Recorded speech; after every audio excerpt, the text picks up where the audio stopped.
Europe 1 matin. Nicolas Caro, un roman grec ce matin que vous avez choisi pour nous, un polar grec même. Oui, l'auteur s'appelle Christos Markogiannakis, aucun doute, il est grec, mais il vit en France et parle français comme vous et moi. Il a publié déjà plusieurs romans et voici son nouveau chez Plomb, auteur de crime. Alors c'est auteur avec un A sans H. Pourquoi ce titre ? Vous allez comprendre. Ça commence à Athènes, dans le centre. Le capitaine Marcou, c'est le héros, monte 4 à 4 les escaliers de son immeuble. Il rentre dans son salon, se précipite sur sa bibliothèque. Il n'est pas chroniqueur littéraire, il est policier. Il la regarde intensément, cette bibliothèque. Et oui, c'est bien ce qu'il pensait. Crénom de nom de sa perlipopette de sabre de bois. Il ne le pense pas comme ça, mais on est à l'antenne. Mais qu'est-ce qu'il a vu ? J'y reviens, mais d'abord flashback. Un mois plus tôt, à la direction générale de la police de l'Attique, donc à Athènes aussi, il y a eu un meurtre sordide en pleine rue, une femme égorgée.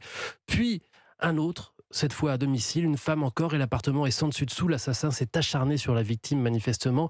Ah oui, et tiens, ça n'a sans doute pas d'importance, mais on a retrouvé un jouet, un petit singe au milieu de tout ça dans l'appartement et les proches jurent que ça ne lui appartenait pas.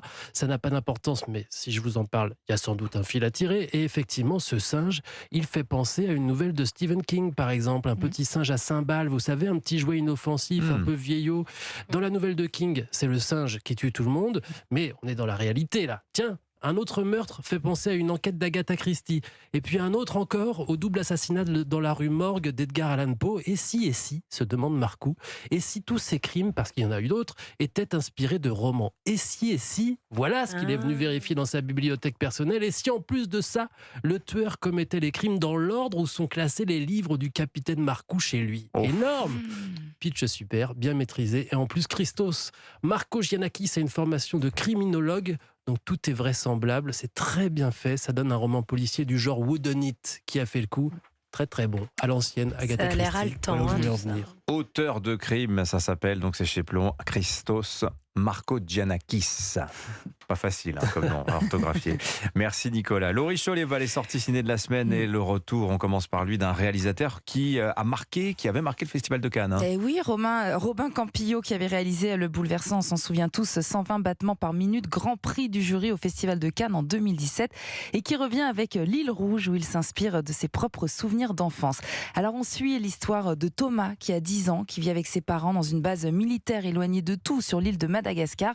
On est au début des années 70. L'histoire se joue, c'est la fin d'une époque, celle du colonialisme. Pour qui tu te maquilles comme ça ?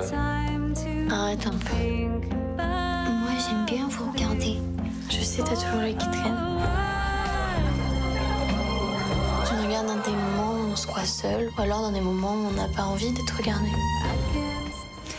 Alors, la bande originale est sublime. Plus qu'un film historique, c'est vraiment un film sur le regard, celui d'un enfant érudit pour son âge, qui rêve, qui observe tout ce qui se passe autour de lui.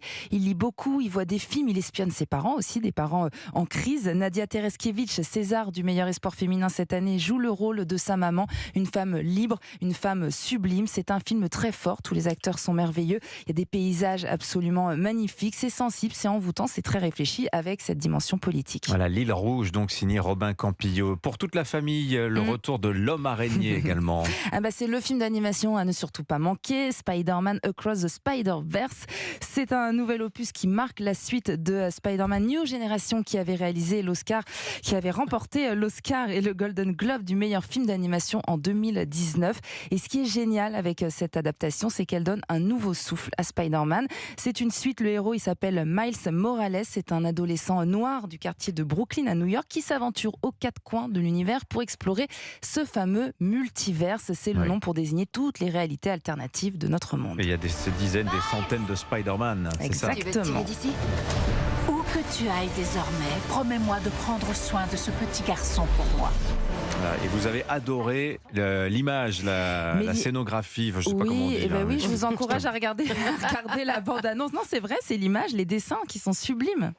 Merci Laurie Choleva. Donc le nouveau Spider-Man, L'Île Rouge, Robin Campillo. Merci ma chère Laurie, à la semaine prochaine. Et à demain pour de nouvelles découvertes, les amis.